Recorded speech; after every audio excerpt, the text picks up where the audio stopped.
Bonjour, bonjour, bonjour, j'espère que tout le monde va bien. Alors, vous me voyez de loin avec Miss Chouchoune parce que je voulais tourner cette vidéo près du feu en espérant que je n'ai pas trop chaud parce que là il y a un bon tirage. Alors, aujourd'hui une petite histoire de médium que vous m'avez réclamée à corps et à cri, hein. Alors c'est pas Noël, mais presque. J'avais envie de mettre un joli décor. Alors on peut plus mettre dans l'autre sens maintenant les petits trucages que je fais. On est obligé de les mettre dans ce sens-là. Vous voyez, ça fait un petit peu bizarre. Alors je vais vous raconter enfin l'histoire du chat blanc. Pour ceux qui me suivent, vous savez que de temps en temps, je raconte des histoires qui me sont arrivées sur mon chemin, mon cheminement de médium. Je vais mettre ce mot parce que d'abord c'est Allan Kardec qui l'a posé, il fallait bien mettre un mot sur ces capacités psychiques que je possède depuis que je suis née, sur ces compétences parapsychologiques, paraphysiques, paranormales. Et je vais vous raconter donc du coup l'histoire du chat blanc. Donc nous habitions à Ajaccio à l'époque avec maman. Mes parents ont divorcé, j'avais l'âge de 6 ans. Un divorce qui, somme toute, n'a pas été traumatisant, comme beaucoup d'enfants de divorcés. Cependant, à l'époque, c'était courant, mais pas tant que ça. Donc, je suis née en 1965, et l'histoire que je vais vous raconter, elle se passe en 1978. Alors, pourquoi je me rappelle de la date? Nous sommes en fin 2023. Eh bien, je me rappelle de la date parce que c'est la date... l'année à laquelle est née ma dernière sœur. Le dernier enfant que ma mère a eu était en 1978. Je suis désolée, ma chacha, mais c'est vrai que tu peux pas tellement t'allonger là. Hein. Tiens, mets-toi là, ma puce. Viens. Non, tu veux rester là? Ah bon, viens un bisou. Oh bah des bisous. Oh bah des câlins. Oh bah des bisous. Bref, je vais essayer de me mettre pour que chacha puisse s'allonger. C'est important que nos petits animaux soient bien. Alors, comme c'est un fauteuil qui est 10 fois trop grand pour moi, vous allez rigoler. Donc cette histoire se passe en 1978 à Ajaccio. Nous avons d'abord... donc ma mère s'était mise en couple avec un Corse. Ils s'aimaient passionnément. Et je vivais avec ma mère. Voilà. Donc j'ai vécu une partie en Bretagne et puis ensuite ma mère m'a récupérée et nous sommes partis vivre en Corse puisqu'elle s'est mise en couple avec un Corse. D'abord nous avons habité à la montagne, à Peri pour ceux qui connaissent. C'est assez connu comme village. Peri ça veut dire les poires. C'est un village où il y a beaucoup de vergers. D'ailleurs nous avions un grand verger avec des fruits. Pour moi c'était vraiment... exotique, hein. Il y avait des oranges, des clémentines, des prunes, des animaux. Enfin, c'était le rêve de ma mère. C'était d'avoir cette petite maison dans la prairie. C'était absolument magnifique. Imaginez cette maison où on ouvrait la fenêtre et j'avais vu... Alors, c'était quand même paradoxal parce que j'avais vu sur la gauche, sur une toute petite colline sur laquelle il y avait un cimetière. Et sur la droite, j'avais vu sur tout le reste des montagnes, et d'ailleurs j'ai dessiné je ne sais pas combien de fois ces montagnes, tellement c'était beau, et puis j'étais libre. Il n'y avait pas toute cette violence dont on parle maintenant. J'étais libre, je courais partout, j'allais au ruisseau, j'allais à l'école du village... C'était vraiment la liberté et puis je me suis très très vite adaptée de Bretagne à la Corse. Je me suis très très vite adaptée. Et puis ma mère travaillait à Ajaccio, ça lui faisait trop de trajets. Ils n'avaient qu'une seule voiture, ils étaient vraiment pas riches. Et du coup, de bouche à oreille, parce qu'elle s'était mise avec un Corse qui avait une grande famille. Et c'est un monsieur qui est connu d'ailleurs, il est décédé maintenant, mais il est artiste peintre. Donc je tairai les noms. Je vais avoir des soucis sinon. Et donc il fut décidé que nous allions habiter en ville. Donc ils ont trouvé un petit studio à Mezzaville en premier. Bon, le studio n'est pas resté longtemps, c'était trop petit, parce que ma mère voulait que j'ai ma chambre et puis elle voulait son confort aussi. Et de bouche en oreille, on a trouvé, comme elle travaillait dans la restauration, elle était très connue d'ailleurs, elle travaillait sur le port et sa patronne l'aimait beaucoup. Et de bouche à oreille encore, elle a trouvé un très très très bel appartement à la grotte Napoléon dans une maison. Souvent là-bas, les maisons, à l'époque, je ne sais pas si c'est toujours pareil, étaient divisées, on croit que c'est des maisons, des grosses maisons, étaient divisées en appartements, mais individuels vraiment, avec un petit coin jardin, un parking. Il faut savoir que le quartier de la grotte Napoléon, c'est un quartier qui grimpe, qui grimpe, qui grimpe, qui grimpe. Hein. Il y a la rue Fèche. Mais comme j'étais déjà scolarisée au collège Finozel, on m'a laissée au collège pour pas me perturber. Donc je prenais le bus. Des fois, c'est ma mère qui m'amenait. Ou bien j'allais à pied. À l'époque, le climat était vraiment très, très, très doux. On m'a changé mes vêtements. J'avais plus besoin de pull au vert. Et puis alors, fait extraordinaire qui enchantait ma mère. On avait une partie de la fenêtre, on avait la fenêtre de la cuisine et une partie de ma fenêtre de chambre qui donnait sur le golfe d'Ajaccio. Vu que c'est tout en montée, le quartier de la grotte Napoléon, ça monte un dru. Eh bien, du coup, on avait cette vue sur le golfe d'Ajaccio, je m'en rappellerai toute ma vie, c'était absolument magnifique. C'était presque à qui se battrait pour faire la vaisselle. Ma mère était vraiment très très très heureuse à cette époque-là. Elle travaillait beaucoup, c'est-à-dire qu'elle partait vers 10 h du matin et elle rentrait pas avant 22 h. C'était fréquent à l'époque, hein, surtout dans la restauration, des journées de 10-12 heures tous les jours de la semaine. Tous les jours. Au bout d'un moment, elle a demandé quand même à avoir ses dimanches. Et le dimanche, on faisait des pique-niques. C'est très courant là-bas, avec les amis ou la famille n'était pas là puisqu'ils étaient sur le continent. On faisait des pique-niques, des barbecues sur la plage dans des endroits inconnus des pinsoutes. Pinsoutes en Corse, c'est pour désigner les gens du continent. Donc des endroits inconnus des pinsoutes. Souvent, il y avait toujours un qui jouait de la guitare. Et ma mère, déjà à l'époque, elle composait beaucoup. Elle avait des textes, elle composait des chansons. Et voilà, donc la vie était simple, une vie simple. Et puis, moi, je ne connaissais pas trop leur vie, hein. J'avais que 13 ans et demi. Il ne faut pas oublier, j'avais 13 ans. Quand je suis arrivée en Corse, je devais avoir 10 ans et demi, je crois, ou 11 ans. Je me souviens plus très bien. Oui, ça doit être ça. Et alors, j'avais déjà ces facultés et c'est vrai que ce changement m'avait un petit peu perturbée. Mais le père de ma sœur était très connecté. Voilà. Il utilisait déjà un pendule. Il jouait au loto très souvent avec son pendule. Et ils étaient très connectés tous les deux. Hein. Comme je vous l'ai dit, ma mère... J'ai grandi dans cette famille maternelle où ils sont presque tous connectés. Cette faculté pour nous n'est pas inconnue puisqu'elle nous a été léguée en partie par la mère de ma grand-mère.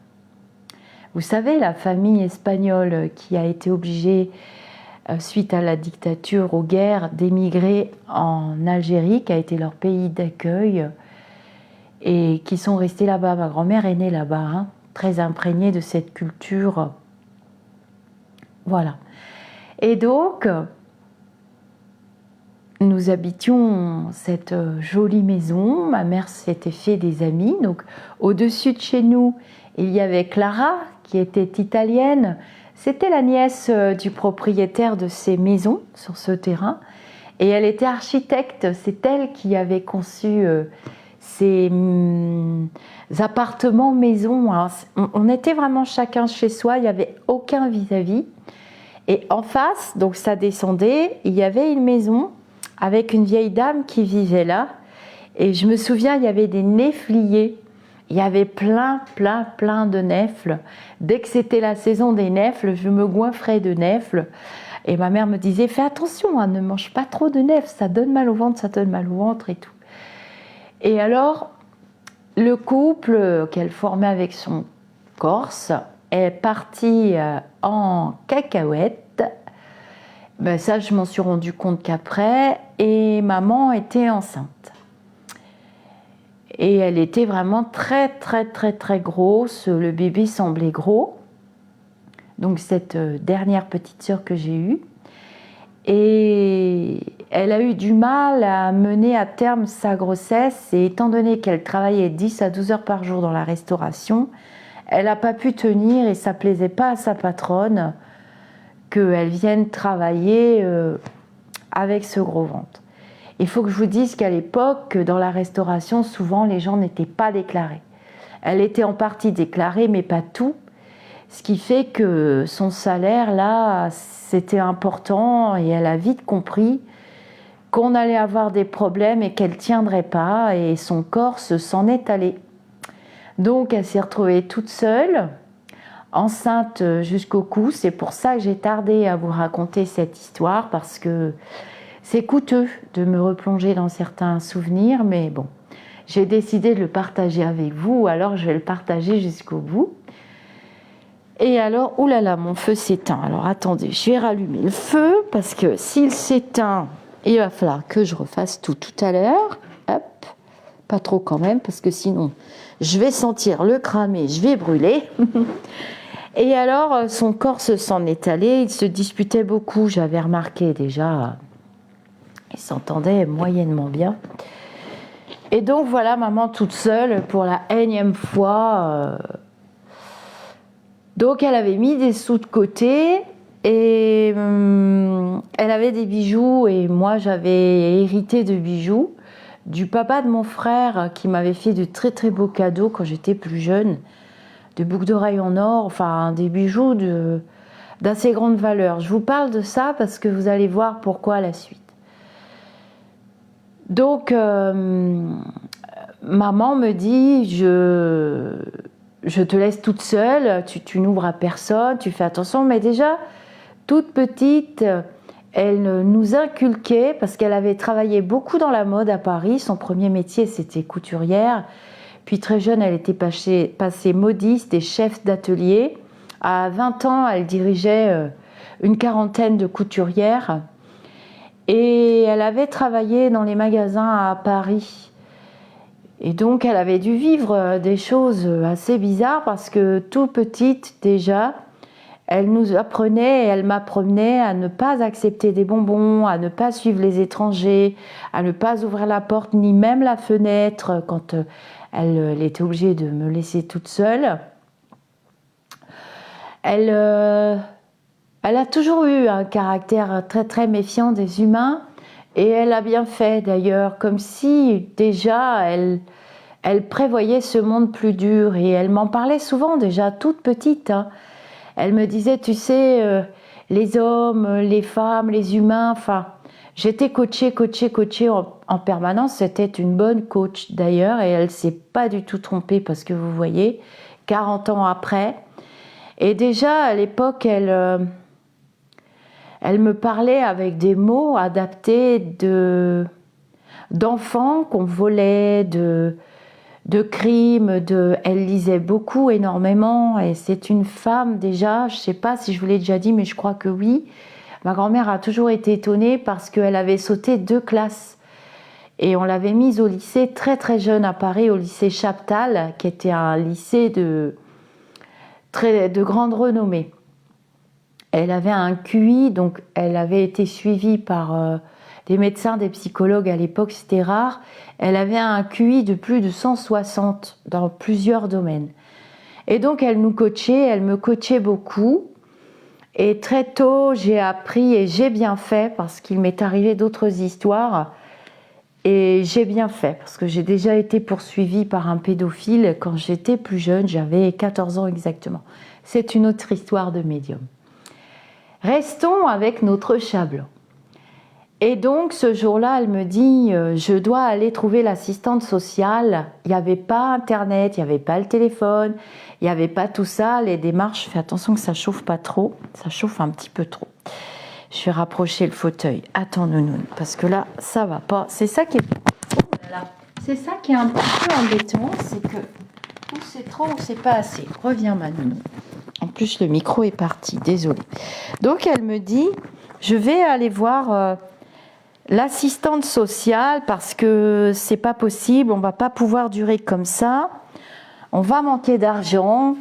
Et elle me dit des choses comme si c'était clair pour elle que la suite allait être très difficile et presque épouvantable. Donc elle m'explique qu'il est parti, qu'elle se retrouve toute seule et qu'il va falloir qu'on se débrouille toutes les deux. Donc elle va voir l'assistante sociale. Donc elle me dit, tu n'ouvres à personne, tu ne sors pas, tatati tatata, ce que disent à peu près toutes les mamans. Et donc la journée se passe et elle revient. Et je voyais bien que ça n'allait pas. Je le ressentais. J'ai toujours eu un lien très particulier avec cette femme et avec ma grand-mère maternelle, donc sa mère. Comme si toutes les trois, mais il y a ma tante aussi bien sûr, mais la sœur de ma mère, comme si toutes les trois ont formé une famille, toutes les quatre, une famille d'âmes, enfin surtout toutes les trois. Ce trio où elle était toute seule, elle avait décidé d'être indépendante, de ne pas appeler sa mère au secours. Elle voulait être indépendante à tout prix. Et sa liberté, son indépendance, ça n'avait pas de prix. Donc je voyais bien qu'elle était... que ça n'allait pas. Et je me sentais pas bien. J'avais un drôle de ressenti, de pressentiment déjà, mais à l'époque, je vous dis, il n'y avait pas Internet, il n'y avait pas les livres. Et là, de jour en jour, que l'accouchement approche, à un moment donné, elle ne pouvait plus travailler, donc sa patronne ne voulait plus la voir dans le restaurant, le bar, parce que ça faisait pas bien pour les clients, donc elle a été obligée d'arrêter de travailler et donc pas de revenus. Et je lui dis, j'attends un petit peu, puis je lui dis, mais maman, c'est quoi une assistante sociale? Ça veut dire quoi? Donc elle m'explique qu'elle a été voir l'assistante sociale, qu'on n'allait pas pouvoir rester habiter dans la maison, qu'elle pouvait plus payer et qu'elle avait demandé un logement et un secours. À l'époque, ça s'appelait comme ça. J'ai dit, ah bon, mais c'est quoi un secours? Ben, elle me dit, j'espère qu'on aura ce secours. Ce secours, c'est une somme d'argent parce que je travaille beaucoup, mais je suis pas tout déclaré, donc je n'aurai pas d'aide. Il va falloir qu'on vive et qu'on mange que avec ce qu'on a. Sachant que le propriétaire, il habitait la maison plus haut. Et puis Clara, au-dessus, nous aimait bien et ça s'est su dans le quartier que maman s'était retrouvée toute seule avec le gros ventre, plus une petite fille de 13 ans à élever. Et elle était connue, je vous dis, elle était connue. Et donc, les gens là-bas, ils me posaient pas de questions, ils nous posaient pas de questions. C'est moi qui faisais les courses parce qu'elle avait du mal à marcher, elle avait du mal, enfin sa grossesse était vraiment difficile. Et alors, je faisais les courses et l'épicière, à l'époque c'était une épicière, elle nous faisait crédit. Donc elle m'avait dit de ne pas m'inquiéter. Et même, j'avais remarqué que l'épicière qui habitait un peu plus haut dans à la grotte là, Elle nous donnait des tomates qui étaient pas très vendables, des fruits qui étaient pas très vendables. Donc, je pense que ça s'est su avec le recul des années et l'âge, évidemment. Et donc, je ramenais tout ça à la maison. Ma mère me disait, mais c'est bizarre, il y a plus de choses que prévu et tout. L'épicière donnait pas de superflu, elle donnait vraiment des choses essentielles. Et puis Clara, qui venait souvent prendre des nouvelles, donc la dame du dessus, l'architecte, qui était la nièce du propriétaire de toutes ces maisons, tous ces appartements. Et puis, je vais aller... Alors, on n'a pas la réponse pour le secours et on n'a pas la réponse pour savoir si on a un autre logement. Et je voyais bien que maman mangeait de moins en moins, elle était tout le temps malade, elle vomissait énormément. Et presque, elle dépérissait. Elle m'avait offert une mobilette à l'époque et donc j'avais un petit peu d'argent, j'avais des pièces que j'avais économisées pour mettre l'essence 4 temps. C'était les mélanges qu'on mettait dans les mobilettes. Et à l'époque, à la place du diamant, qui n'est pas la place du diamant actuelle telle qu'elle est, c'était pas du tout comme ça, c'est une toute petite place avec des fontaines et tout. Il y avait une petite station essence. J'avais l'habitude d'aller chercher l'essence là. Maman m'avait dit que c'était plus pratique pour moi d'aller au collège avec ma mobilette et puis pour faire les courses et tout, c'était pratique pour me déplacer. Et cette mobilette d'ailleurs, elle nous a bien servi parce qu'on n'avait pas de téléphone et cette mobilette, je crois bien qu'elle lui a sauvé la vie. Et donc, elle allait vraiment pas bien, elle allait vraiment pas bien. Et puis un jour, en rentrant du collège ou de je ne sais où, on n'avait toujours pas de nouvelles de l'assistante sociale. Je me souviens qu'il s'était passé 15 jours, 3 semaines. Et je vois un chat blanc. Un chat blanc qui était sur la voiture de maman. D'ailleurs, maman conduisait plus. C'était une vraie Fiat 127 qu'elle avait à l'époque. Et sa Fiat 127, pas d'argent pour l'essence. Et puis, de toute façon, elle ne pouvait plus conduire. Elle était trop grosse. Elle avait un trop gros ventre. Et je vois un chat blanc. Magnifique, genre angora, qui était posé là, sur la voiture de maman. Et puis moi, je me souviens que quand j'étais petite, j'avais eu un chat blanc. Et ma sœur, elle avait eu un chat noir. Mon autre sœur, celle de Bretagne. Et puis on n'avait plus eu nos chats après, parce que ma grand-mère ne voulait pas d'animaux à la maison. Donc je ne sais pas où étaient passés les 2 petits chats. Et je dis, tiens, c'est bizarre dans ma tête, dans mes trucs bizarres. Je dis, tiens, c'est bizarre. C'est mon chat qui est revenu, mais c'est pas possible. Alors je rentre à la maison, tranquille, avec mon sac et tout.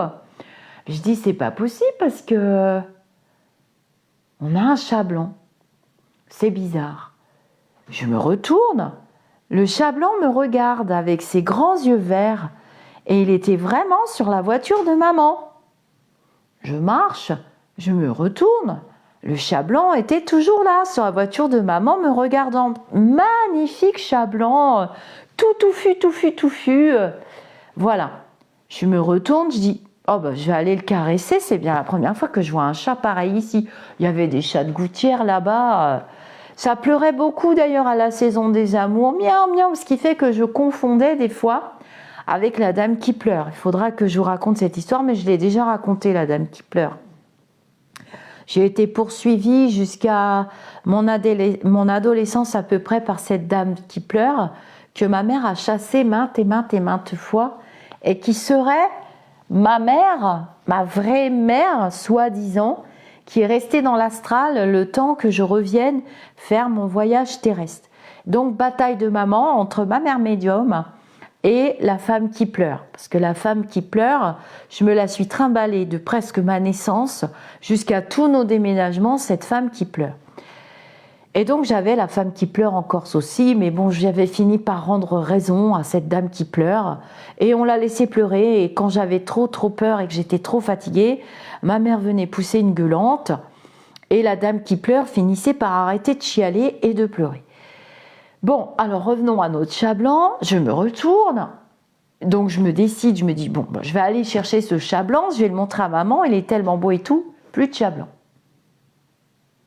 Bon, je dis c'est un chat, il a disparu, mais tout ça, ça s'est passé en une fraction de seconde.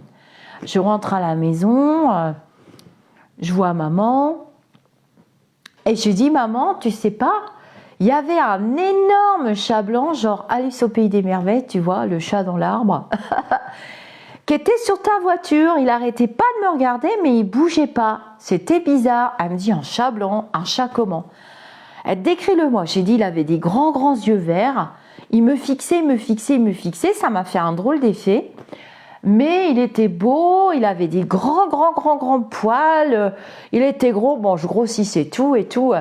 Ma mère, elle me dit, mais c'est pas possible. Il n'y a pas de chat blanc ici, il y a que des chats gouttières et tout. Et elle me dit, viens t'asseoir, viens t'asseoir. Raconte-moi en détail, combien de fois tu l'as vu? Je lui dis, je l'ai vu au moins 3 fois.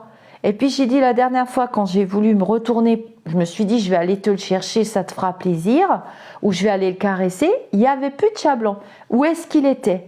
J'ai dit, il était sur ta voiture, en haut du capot de ta petite voiture là. Comment qu'elle l'appelait? Elle l'appelait Topinette, je crois, sa voiture, ou... Non, attends. Topinella, ou... Oh, c'était un mot italien, parce qu'elle avait connu un italien entre deux. Topolina. Topolina. J'ai dit, il était sur Topolina. Vraiment, vraiment, vraiment. Entre deux, j'avais appris à parler corse plus ou moins, donc elle aussi, on mélangeait les mots de corse et de français. Elle me dit, écoute-moi bien, mais je pense qu'elle avait capté à travers moi, parce que c'est ça, le flash médiumnité voyance aussi, c'est on capte des informations, des énergies à travers l'autre. On ne voit pas pour soi. On pressent, on entend, on peut voir un peu dans nos rêves, mais on ne voit pas pour soi, parce que sinon on serait tout le temps en train de modifier nos plans terrestres et tout le temps en train de modifier nos destins. Et qu'est-ce qu'on serait venu fiche ici si ce n'était pas pour vivre nos expériences? Mais elle avait dû capter à travers moi, parce que je ne sais combien de fois, ni combien de questions elle m'a posées, et je me souviens très très bien de ces expressions et de... En fait, c'est comme si on communiquait l'une l'autre avec nos esprits, avec nos âmes, en se disant, ça va être très dur, mais on va être sauvés, on va avoir de l'aide. Et elle me dit, si tu revois ce chat blanc, il faut bien que tu le regardes et tu écoutes ce qu'il a à te dire et tu me le dis immédiatement.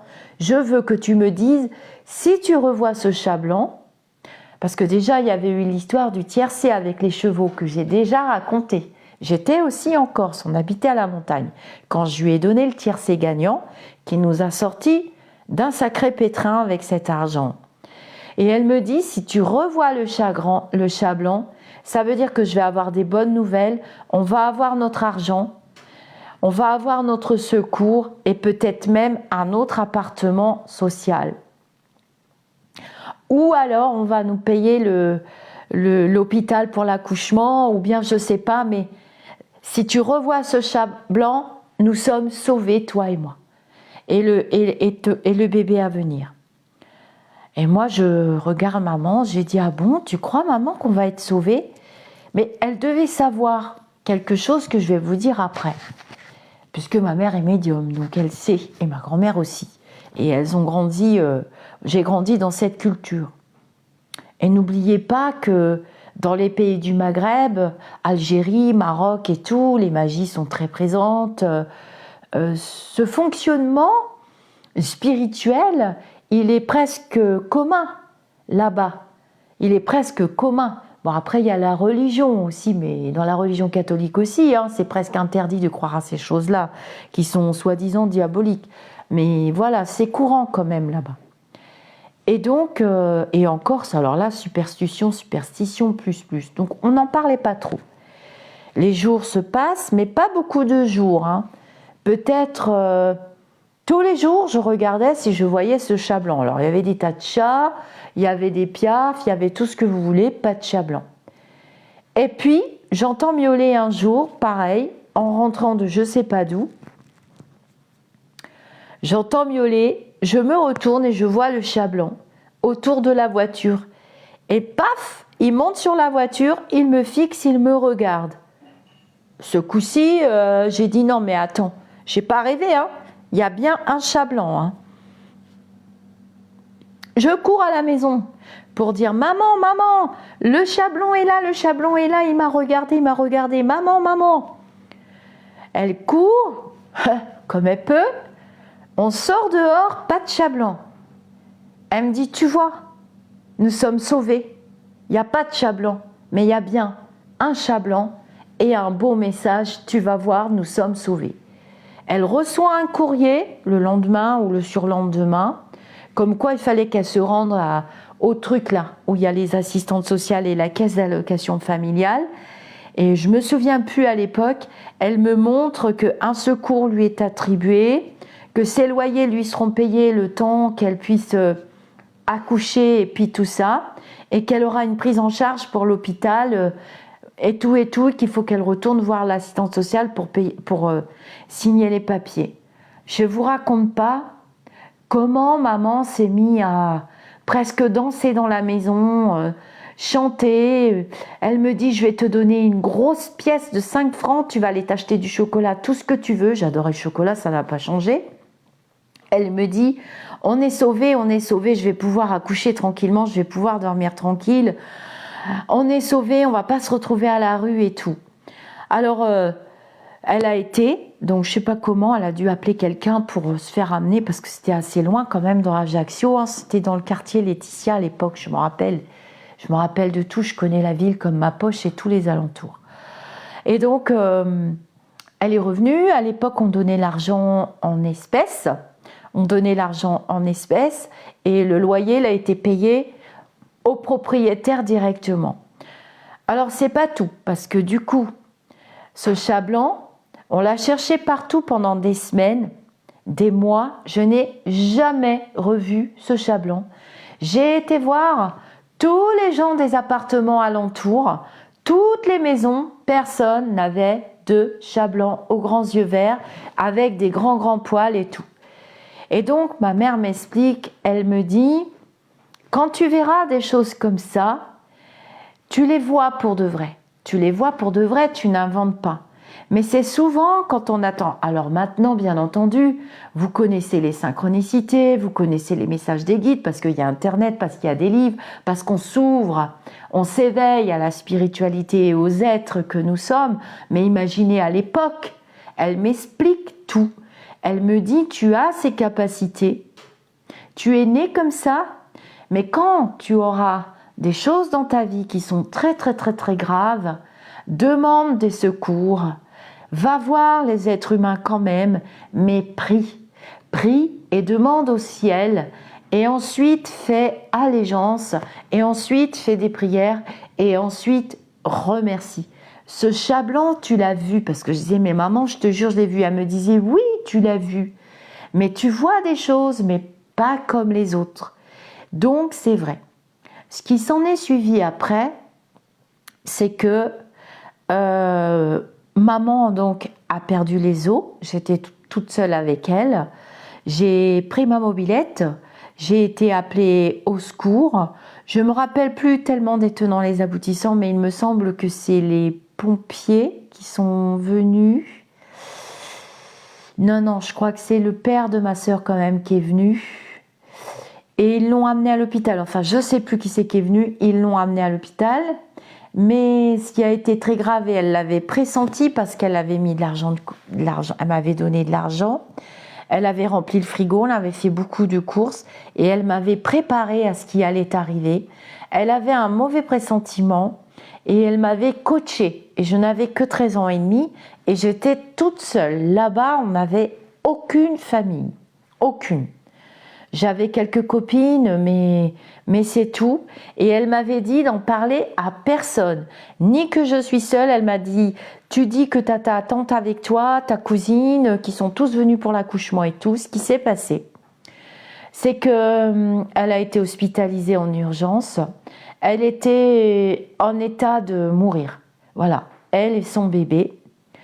Donc, elle a fait un truc grave, un choc, un espèce de choc. Je pense qu'elle a eu trop peur et trop de souffrance. Plus, j'ai appris plus tard qu'elle avait eu beaucoup d'ennuis avec le père de ma sœur. En fait, c'est elle qui l'avait quitté parce que je me fiche pas mal si tu tombes sur cette vidéo. Il la battait. Il la battait à mort, il la maltraitait, elle a vécu des violences épouvantables, ce qui fait qu'elle était mec comme un clou. Et le bébé était presque en état de mourir. Et en plus, elle se privait de nourriture pour que je ne manque de rien. Et quand elle est arrivée à l'hôpital, ils lui ont demandé de se lever. Et ben, elle n'a pas eu le temps. Ils ont appelé les 2 chirurgiens, deux, parce que un tout seul, il l'avait dans les bras. Ils l'ont récupérée, paf, elle est partie dans les pommes. Donc, ils lui ont fait une énorme césarienne à l'époque en extrême urgence et son pronostic vital était engagé. Donc, 2 chirurgiens sont intervenus. Elle m'avait fait apprendre par cœur le numéro de téléphone de ma grand-mère. Elle m'avait amenée à la poste plusieurs fois pour appeler en PCV. Et elle m'avait dit, si jamais je ne revenais pas ou si jamais tu appelles ta grand-mère en PCV et t'inquiète pas, elle va s'occuper de toi. Moi, je comprenais pas, elle voulait pas me faire peur, je pense. Donc, je me suis retrouvée toute seule avec cette épicière, évidemment. À un moment donné, comme ça durait longtemps, elle n'avait pas le droit de manger. Donc, j'avais ma mobilette, heureusement, et j'allais tous les jours. Il n'y avait pas de téléphone, elle n'avait pas le droit de téléphoner. De toute façon, elle n'avait pas de téléphone, on n'avait pas d'argent. Et elle n'avait pas le droit de manger. Elle n'a pas eu le droit de manger jusqu'à ce qu'elle fasse ses gaz, que le transit reprenne. Au bout de 10 jours. Au bout de 10 jours, j'étais toujours toute seule et elle avait récupéré, donc elle était sortie de réanimation. Il l'avait mis dans une chambre et tout. Et elle était inquiète pour moi, forcément. Mais moi, je me débrouillais. Je ne lui montrais pas que j'avais peur, ni quoi. Je repensais tout le temps au chat blanc. Et j'étais très, très connectée. Et c'est comme si là-haut, on lui avait laissé la vie. Et du coup, la petite sœur que j'avais, on ne pouvait pas la voir parce qu'elle était en couveuse. Et en plus, elle a eu la maladie bleue. Elle a fait une jaunisse, le bleu, le jaune, elle a fait une maladie de peau, donc elle est restée en couveuse très longtemps. Et ma mère était clouée au lit. Elle ne pouvait pas marcher, elle ne pouvait pas manger, et ça a duré 1 mois. Donc je venais à l'hôpital le plus que je pouvais, mais j'avais épuisé toute la nourriture, je n'avais plus rien du tout à manger. Et ma mère me dit, Papa Robert, donc le père de mon frère décédé, qui n'était pas décédé à l'époque, t'a offert des bijoux. Il faut que tu ailles voir l'épicière, tu lui donnes un bijou par un bijou et tu lui demandes de la nourriture en échange et tu lui dis que je viendrai la payer dès que je serai sortie de l'hôpital. Elle connaît ma situation. Donc j'ai été voir l'épicière, je lui ai donné, donc j'avais des bijoux. Je lui ai donné mes boucles d'oreilles en or, donc elle m'a donné de la nourriture. Après, j'ai été voir ma mère, donc ma mère me dit, il faut que tu m'amènes à manger, ils ne veulent pas me donner à manger. Donc je lui ai ramené à manger à ma mère, mais malheureusement, elle a mangé et elle a fait un choc terrible. Et rebelote, elle est retombée dans le coma. Donc plus de maman à nouveau, là voilà repartie dans les étoiles. Et on me dit, tu ne peux plus venir, ta mère... on ne sait pas, ils ne me disent pas. Donc je suis repartie à la maison. Je vous avais dit que ce serait une histoire dure à raconter. Je suis repartie à la maison et rebelote toute seule. 2 jours après, elle revient dans son lit, donc j'allais quand même tous les jours à l'hôpital. 2 jours après, la revoilà dans son lit. Et elle s'inquiétait pour moi, et j'aurais pas dû manger, j'ai fait une bêtise et je vais me tenir à carreau, et blablabla, et blablabla. Et comment tu mangeais tout? Vends les bijoux. Donc j'ai vendu jusqu'au dernier bijou. J'avais plus rien du tout au bout d'un mois. Et elle me dit, tu vas être obligée d'appeler ta grand-mère. Donc j'ai dit, bon, elle me dit, on se donne un délai. Je sais plus ce qu'elle me dit, 3 ou 5 jours. Elle me dit, mais si ta sœur sort de la couveuse, Nénette, elle m'appelait Nénette, ma mère. Si ta sœur sort de la couveuse, je rentrerai à la maison et tout va bien aller parce que j'ai l'argent. Mais elle ne pouvait pas aller chercher l'argent. Elle l'avait mis dans un endroit et elle ne pouvait pas aller le chercher puisque je vous ai dit Il lui avait donné l'argent en espèces. Elle me disait, c'est con, Nénette, hein, c'est con, hein. J'ai l'argent, mais je l'ai caché pour pas qu'on nous le vole et je peux pas te le donner, je suis clouée. Elle me dit, tu te rappelles ton chat blanc? Tu te rappelles tout ce que je t'ai dit? Et moi je lui disais, t'inquiète pas maman, je dors bien. Alors je dormais toute seule, donc je fermais tous les volets, j'étais toute seule dans la maison et tous les jours j'allais chercher mes 2 francs d'essence, le peu qui me restait, parce que le plus qu'elle avait peur, c'est que je manque d'essence pour la mobilette, parce que ça veut dire que je pouvais plus venir. Et elle voulait me voir, elle voulait voir si j'allais bien et tout. Je vous rappelle qu'on n'avait pas de téléphone, on n'avait rien. Donc ma sœur est née en février, ça vous donne une idée quand même du froid. Donc j'avais pas de chauffage non plus, et j'ai tenu 1 mois. J'ai tenu 1 mois comme ça. Elle s'en souvient d'ailleurs. Et elle est sortie. Et on a repris notre vie. Elle s'est mise à manger et tout ça, mais oups, le bébé. Donc elle a repris contact avec sa patronne. Elle s'est refait belle, elle était maigre comme un clou. Et elle est retournée travailler. Parce qu'à l'époque, elle n'avait pas de sécurité sociale. Elle n'avait pas les indemnités, il n'y avait pas le RSA, il n'y avait pas le chômage, il n'y avait pas tous ces trucs-là. Pour vous dire, hein, on était obligé de travailler. J'ose pas remettre le poil, je vais avoir trop chaud, je remettrai après. Et donc, elle était heureuse. Le bébé avait besoin de soins. Donc, elle avait un énermosus, une maladie de peau. Donc, il fallait lui donner des bains de permanganate et tout. Et j'ai adoré m'occuper de ma petite sœur. Donc, je m'en suis occupée beaucoup. J'allais à l'école. On s'arrangeait avec maman et tout. Et puis, elle a rencontré très rapidement un super amoureux qui s'appelait Angelo. Il portait bien son nom. Et là, notre vie, elle a changé du tout au tout parce que elle a arrêté de travailler, il était chauffagiste, elle s'est consacrée pleinement à sa musique et à ses chansons et il était guitariste. Donc, ils ont fondé un groupe. Il avait un ami guitariste, il jouait merveilleusement de la guitare classique, hein, sèche. Elle a composé des chansons et elle chantait dans les restaurants. Le soir, ils étaient de plus en plus demandés, hein, les week-ends surtout, puis à la période d'été, c'était terrible. Elle chantait et ils gagnaient leur vie comme ça. Du coup, il a laissé tomber le côté plombier chauffagiste, il en faisait quand même, et on manquait de rien. On était super heureux. Elle travaillait plus, et voilà. Et puis, je sais pas, elle a eu le mal du pays, de sa famille. Elle a refait. Je pense qu'elle a payé trop cher. Ça a duré longtemps. On est resté assez longtemps, hein, avec lui. Et puis, son fils lui manquait. Sa mère lui manquait. Sa famille lui manquait trop. Avec Angelo, ça allait plus trop. Il y a eu des histoires à cause du guitariste, de la femme du guitariste et tout. Enfin, moi, j'ai pas connu parce que j'étais quand même jeune. Et puis voilà, elle a décidé de repartir sur le continent. Donc lui, Angelo, il est venu 1 fois ou 2, mais il s'y faisait pas du tout. C'était un sarde. Il s'y faisait pas du tout au continent, il s'y faisait pas du tout à Paris. Leur groupe n'a pas très bien marché à Paris. Donc elle a décidé de chanter seule à Paris et on est parti à Paris. Elle a appelé le père de mon frère, qui était quelqu'un de connu aussi à Paris. Il est venu nous chercher, moi je voulais pas, il a eu du mal à me trouver. Et il m'a attrapé, il nous a collés dans l'avion, il m'a collé dans l'avion.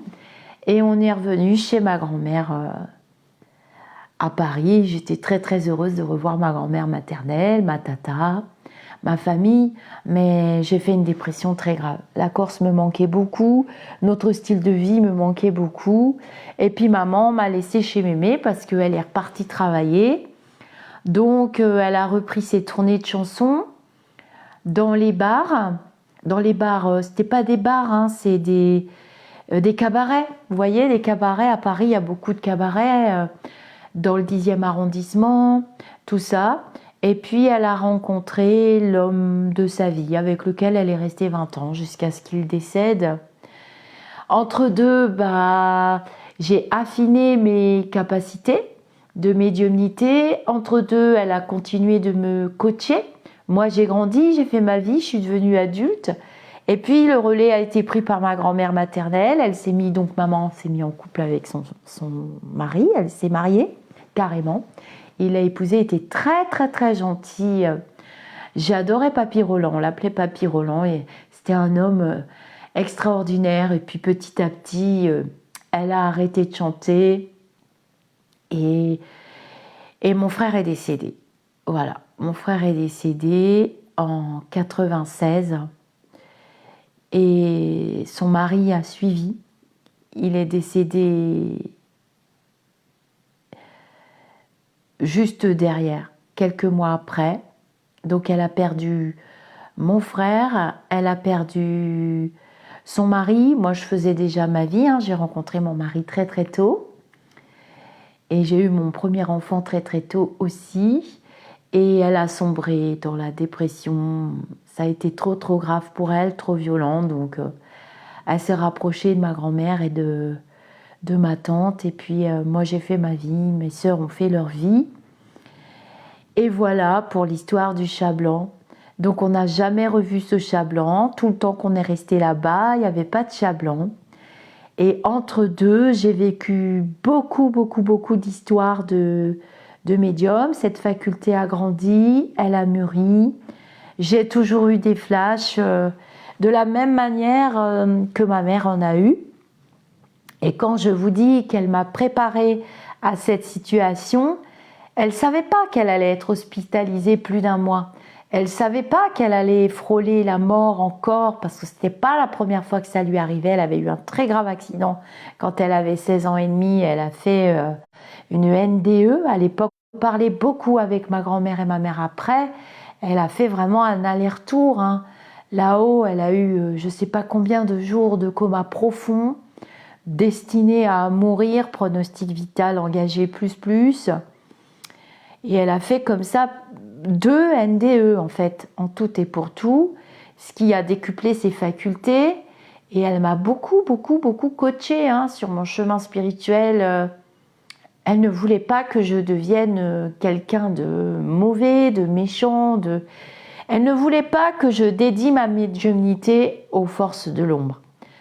Sachant que dans cette famille maternelle, il y en a qui l'ont fait.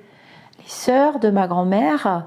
Donc, on a cette arrière-grand-mère qui était guérisseuse en Algérie et en Espagne, qui était guérisseuse pure, faiseuse d'anges aussi. Vous comprendrez ce que ça veut dire à l'époque, c'était très grave.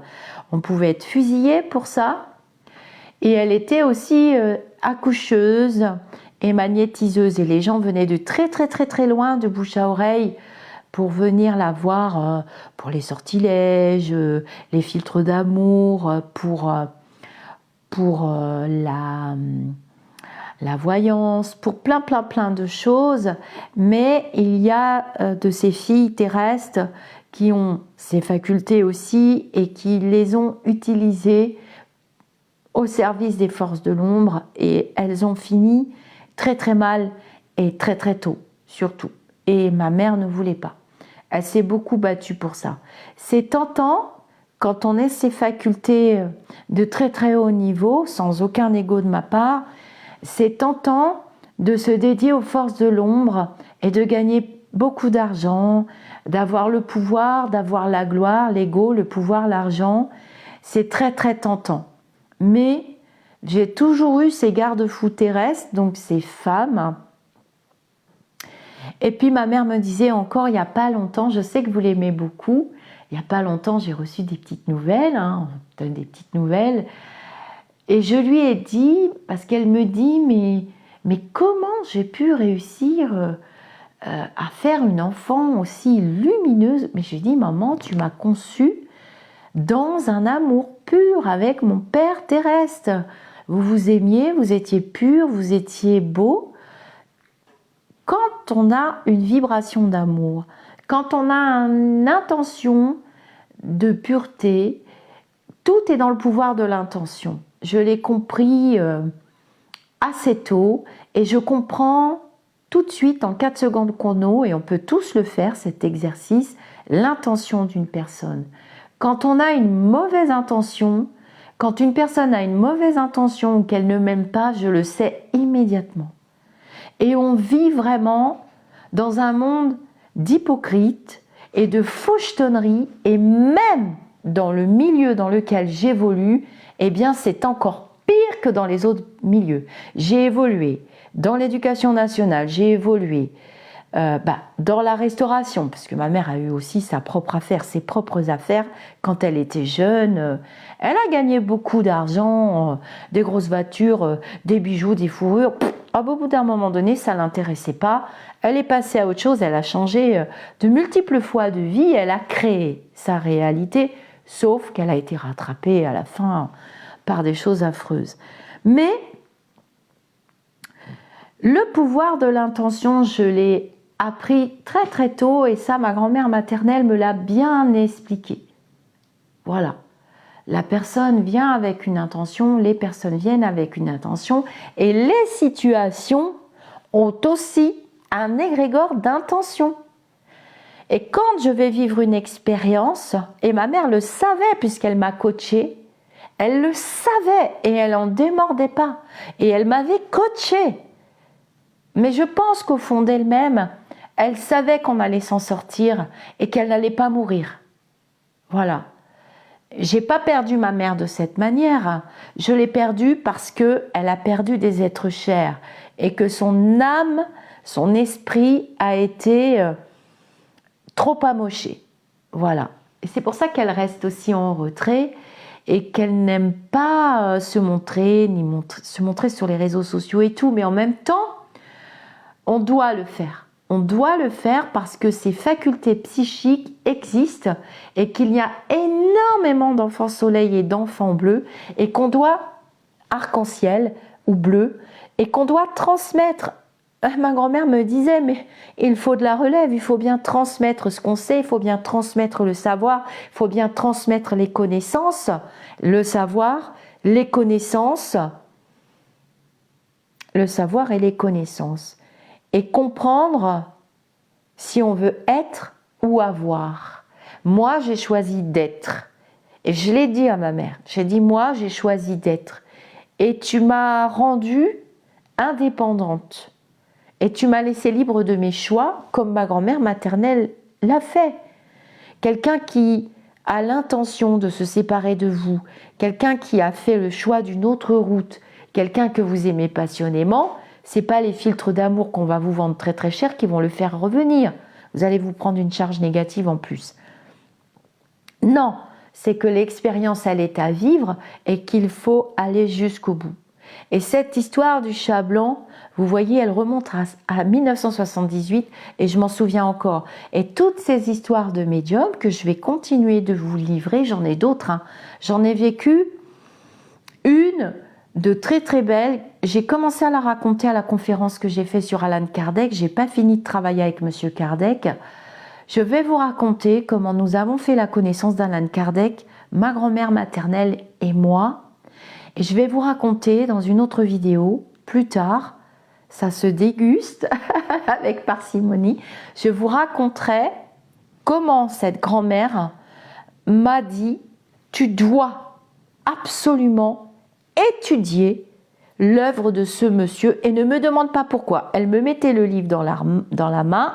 « Oh, gna gna gna gna, tu dois le faire, c'est ton devoir. » Voilà mes amis d'ici ou d'ailleurs pour l'histoire du chat blanc qui se termine bien, mais qui aurait pu être de très mauvais augure, mais c'était pas possible parce que maman m'avait dit il était blanc, c'est comme les plumes blanches.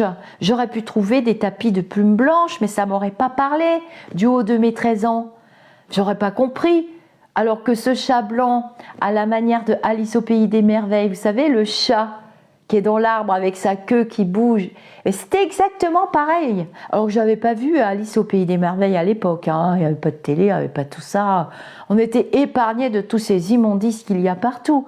Ce chat blanc, il était blanc.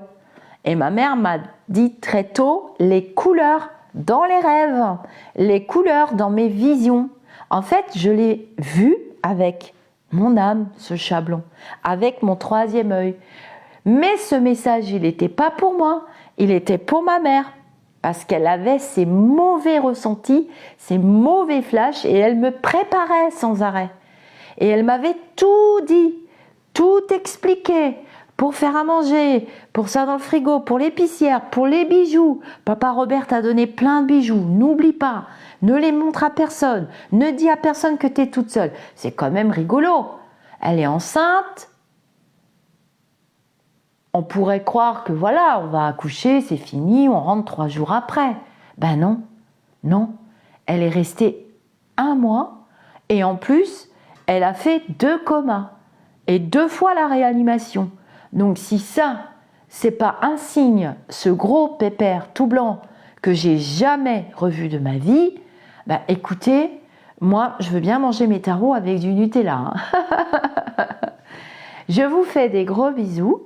Je vous dis namasté. Voilà pour l'histoire du chat blanc. Je vais vous raconter d'autres histoires. Alors faites-moi y penser. J'ai lu tous vos commentaires à chaque fois, partout. Ah oui, faut pas que j'oublie.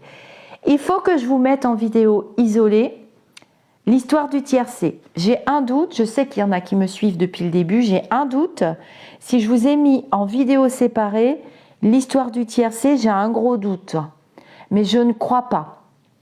Il faut que je vous mette en vidéo Allan Kardec, sa rencontre grâce à ma grand-mère maternelle qui, elle aussi, savait les choses. Elle avait un fonctionnement différent de maman. J'en ai beaucoup parlé avec ma cousine Betty que vous avez eu la chance d'avoir sur la chaîne dans Entre nous.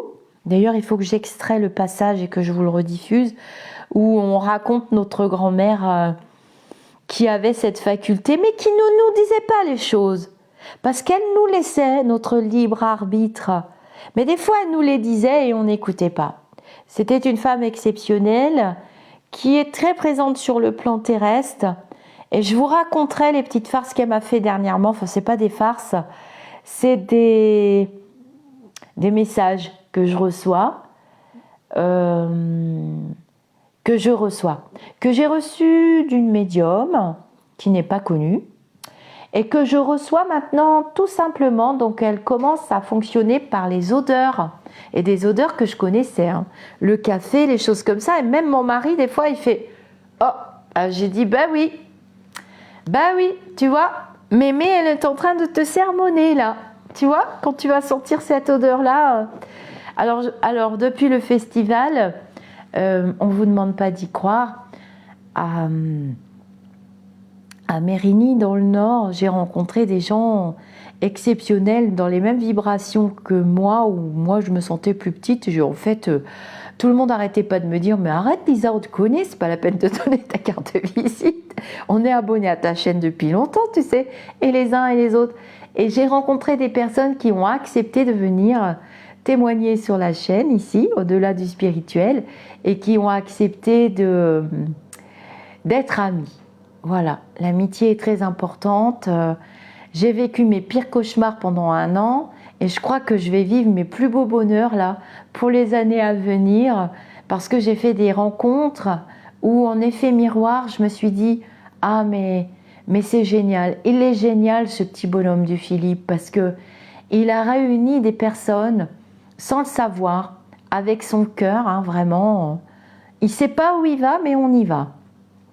On ne sait pas où on va, mais on y va, dans la confiance et dans l'amour et dans la bienveillance, parce que, en fait, on n'a pas d'ego, on se reconnaît les uns les autres. Je ne peux pas vous expliquer comment ça fonctionne, et je me suis sentie normale, et je me suis sentie entourée d'amour, et c'est tellement rare, et cet égrégore qu'on a construit, il faut le faire durer.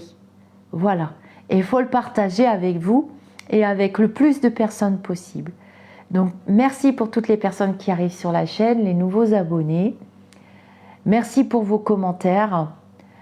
Merci, gratitude pour toutes les belles énergies que vous m'envoyez pour que je continue la chaîne YouTube. Je ne vous cache pas que j'ai reçu cette semaine 1 ou 2 commentaires à faire peur, mais vous avez vu qu'il y a des personnes, par rapport à ce qui se passe au niveau de la guerre en Israël, là, il y a des personnes, des journalistes et tout, qui déménagent carrément, qui reçoivent des messages terribles à faire peur. Mais vous ne me ferez pas peur. Je resterai. Je n'alimenterai jamais et plus la vibration de peur. Vous pourrez m'incendier, m'humilier, m'insulter, je resterai quand même. Ma décision, elle a été prise au mois de juillet, quand j'ai reçu cette bague. Et cette bague, je vais vous raconter, et vous me le rappellerez, hein, parce que ceux qui sont dans le groupe, ils l'ont vécu en direct avec moi. Pareil pour la libellule, qui est apparue le 29 septembre 2023, à 14h et quelques, et je le dis dans la vidéo, en direct, j'étais dans mon groupe Facebook, j'ai fait un direct, c'était avant le festival, il y a bien eu une libellule, le jour de mon anniversaire, je suis née à 14h45, et dans la vidéo, je dis, il doit être 14h et quelques, et c'est mon fils qui était là qui m'a prévenu, qui m'a dit, il doit y avoir un hélicoptère dans la maison, t'entends rien, t'es sourde ou quoi? Je dis non. Et la libellule, elle était tout au fond, hein, dans mon bureau du sous-sol, et la fenêtre était fermée. Je dois vous raconter cette histoire de médium, la libellule. Bien entendu, cette libellule, vous vous doutez bien que j'ai eu les communications contact défunts après, avec la personne qui me remercie d'ailleurs et qui nous remercie tous de veiller sur son chouchou terrestre, hein, vous voyez de qui je veux parler. Je vais vous raconter l'histoire de la bague et j'en ai rien à fiche si ça fait des remous et des vagues, parce que ça va faire des vagues, hein, l'histoire de la bague. Et la personne qui est concernée, elle risque de pas être contente, mais c'est une très belle histoire de médium et j'ai l'intention de la raconter dans la bienveillance et l'amour. Et le tiercé gagnant, faut que je vous raconte. Et puis j'en ai encore plein d'autres. Des fois, c'est avec des consultants, des consultantes que ça se passe. Je vous dis namasté. Je vous dis à très bientôt pour de jolies histoires encore et que la chaîne vive longtemps. Je dédie cette vidéo à ma mère et à ma grand-mère. Le son ne suit pas tellement, mais c'est pas grave. Namasté.